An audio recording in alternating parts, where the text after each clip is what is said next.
Bonjour à tous, très heureuse de vous retrouver. Aujourd'hui, nous sommes les jeudi 26 octobre 2023. Merci de votre fidélité à la grande famille de la Soremé Musinga TV.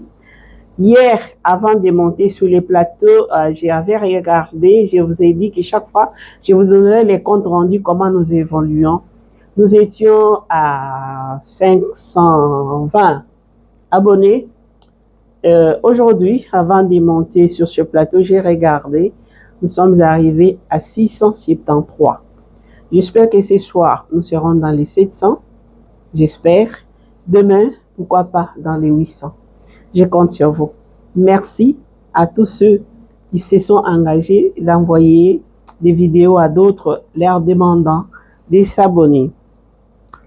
Alors, sans plus tarder, nous commençons. Hier, je ne vous ai pas parlé des synodes, mais je vais quand même vous parler des synodes parce que nous tendons vers la fin. C'est des synodes, je rappelle que c'était ouvert le 4 octobre. Ça va se clôturer donc le 29 octobre. C'est samedi.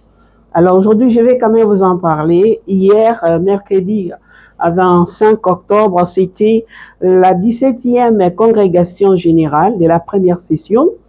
Et toujours dans la matinée, dans cette assemblée, on a présenté les textes de la lettre au peuple de Dieu. Je vous avais dit autrefois qu'on va donc mettre tous les textes intitulés la lettre au peuple de Dieu. On va mettre les textes dans un document. Donc, ces textes-là a été présenté à l'Assemblée et distribué même aux participants. C'était question de prendre conscience. Et puis, s'il y avait les amendements à donner ou à suggérer, c'était ouvert. On avait donné cette possibilité. Donc, ce qui fait que dans les après-midi, le texte a été voté. C'est-à-dire que les gens ont pris connaissance. Après, les gens ont dit que ça pouvait aller et le texte a été voté. Et je vous signale que donc le texte du document de synthèse finale sera lu le samedi à l'Assemblée générale parce que la clôture, c'est les 28 ans. Aujourd'hui, dans la matinée, les participants ont prié les rosaires pour demander la paix. C'était à la basilique Saint-Pierre. Donc, ils se sont retrouvés là, ils ont prié. Donc, cette prière au Seigneur, par l'intercession de la Vierge Marie, c'était pour dire stop aux guerres, stop à la violence, à l'exploitation, à la discrimination au-delà des différences. C'est-à-dire que l'Église catholique est universelle. Donc, on prie pour tout le monde, au-delà de nos différences, des races, des cultures, je sais pas, de tout ce qui nous différencie. Parce qu'au fond, c'est pour que nous puissions dialoguer comme frères et trouver des solutions. Ce qui est aussi, qui vaut encore plus ici chez nous en République démocratique du Congo. Vous allez me demander pourquoi. Tout de suite, je vous dis pourquoi. Avec la nouvelle que je vous annonce ici, donc les affrontements ont repris encore ce jeudi matin entre le M23 et aussi les FARDC dans la région de Kibumba. Kibumba, donc à l'est de la République démocratique du Congo, on dit que ça a une vingtaine de kilomètres de Goma. Donc Goma est en danger dans les territoires de Miriangongo. Donc on sait ces côtés-là. On a, déjà ce matin, il y avait des détonations d'armes lourdes. Donc ont été entendues dans certains coins même des quartiers de Goma. Et les sources administratives locales affirment que l'armée riposte encore jusque-là. Jusqu'à quand Goma en danger? Nous prions pour que tout puisse bien se passer. Et hier, alors Jean-Pierre Bemba, le ministre justement de la Défense, Christophe Lutundu, la ministre j'ai oublié encore. En tout cas, Christophe Lutundu, la ministre des Affaires étrangères, et puis Patrick Mouyaya, ministre de la Communication, ont rencontré quelques ambassadeurs, donc les ambassadeurs européens et américains, pour présenter des preuves d'une nouvelle incursion de l'armée rwandaise dans notre territoire ici au Congo. Mais nous allons continuer toujours des lamentations, on continue toujours, nous sommes des victimes. Alors, nous disons que nous sommes forts en armée, pourquoi ne pas? Je ne sais pas.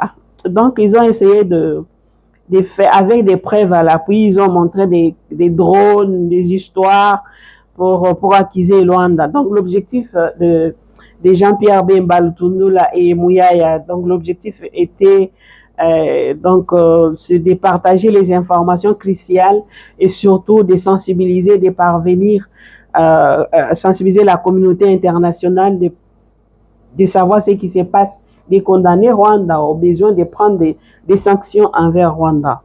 Et c'est ce qui a été fait un peu. Les Nations Unies ont annoncé déjà hier, mercredi 25 octobre, les sanctions à l'endroit d'un certain Bernard Maïché, qui est le commandant de M23. Donc, ce fameux Bernard Maïché fait déjà l'objet des sanctions de l'Union européenne depuis juillet 2023. Il a d'autres sanctions et les Nations Unies ont annoncé encore les sanctions en son endroit. Est-ce que ça va apporter quelque chose? Je ne sais pas. Malheureusement, suite à ce qui se vit là-bas, vous savez que la guerre apporte tous ses coloraires, tout ce qui est donc danger pour la population. Voilà que à cause d'intenses combats, alors le PAM a suspendu la distribution de vivres pour nos frères vulnérables qui vivent dans ces zones-là. C'est vraiment dommage. Et pourtant, PAM, on dit que jusque-là, ils prenaient au moins en charge, je voulais dire, excusez, ils prenaient en charge plus ou moins 117 000 personnes, donc dans les cas des déplacés de Nirangongo et de Muningi, dans les territoires de Rutshuru, Masisi, dans les Nord Kivu, Rutshuru et Masisi dans les Nord Kivu. Maintenant, voilà que nos frères et sœurs sont abandonnés parce que PAM doit fuir aussi ce qui se passe là-bas, la guerre.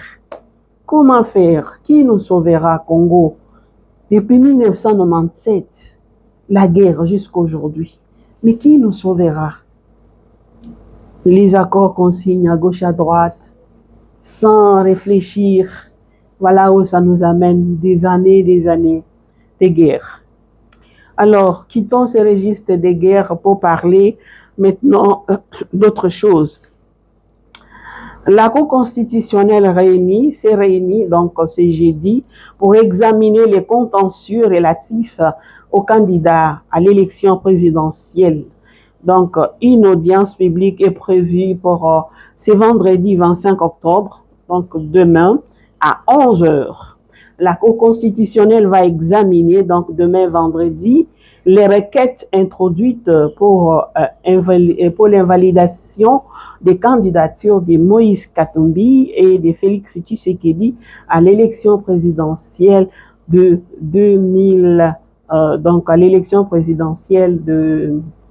excusez-moi, je vais prendre quelque chose. Excusez, j'ai quitté les champs. Donc, à l'élection présidentielle de 2023. Donc, comme nous le savons, Katumbi a été accusé, Tshisekedi aussi a été accusé. Et aujourd'hui, parce que Tshisekedi a été accusé par rapport à son nom, comme vous le savez, que le nom a fait ceci, cela, il a changé, il a ajouté Antoine, au lieu de dire Tshisekedi Tshilombo Félix, lui il a ajouté Tshisekedi Tshilombo Félix Antoine. Et Katumbi, lui, a été accusé par rapport à sa nationalité et puis des fraudes, et ainsi de suite. Alors, par rapport à Katumbi, Tambwe Mwamba qui fut ministre de la Justice dans les temps, parce on disait que Tambwe Mwamba lui avait donné la nationalité et puis lui a retiré la nationalité. Alors Tambwe Mwamba a intervenu ce matin sur France 24. J'aimerais vous faire écouter juste l'audio, hein.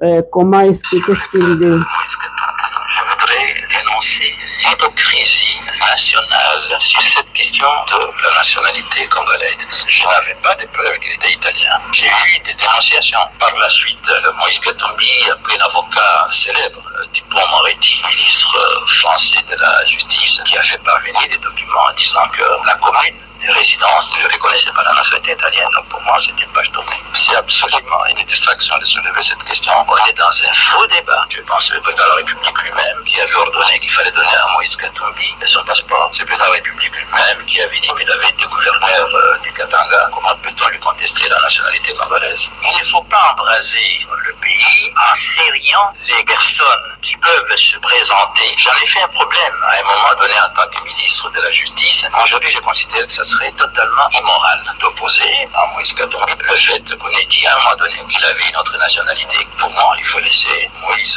Katumbi se présenter. Les propos d'Alexis Tambwe Mwamba, la Cour constitutionnelle congolaise doit encore statuer sur les 24 candidats. Voilà, c'est ça. Alors, je vous ai fait écouter sans commentaire. Hein. Ça, c'est Alexis Tambwe Mwamba. Et la CENI a acquis 28 bateaux pour faciliter l'acheminement des matériels électoraux sur toute l'étendue de la République démocratique du Congo. Bravo, la CENI, c'est bien les bateaux, mais pourquoi pas les avions aussi que nous attendons, parce que c'est difficile de se déplacer. Là où les bateaux vont faire des semaines en route, l'avion arrive le même jour. Et est-ce que les bateaux vont aller partout? Peut-être que c'est les premiers lots, nous félicitons au moins les bateaux. Nous attendons voir aussi les avions, peut-être.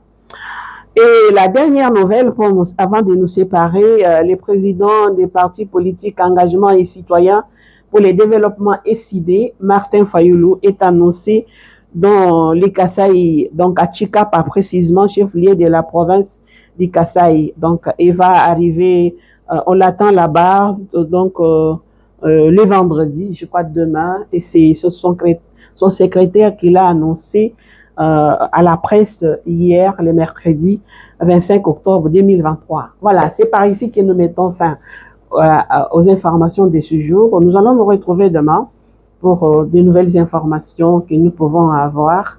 C'est notre devoir de vous informer. Peut-être vous qui n'avez pas le temps de lire ou de suivre ici et là, ou peut-être vous avez lu ou entendu.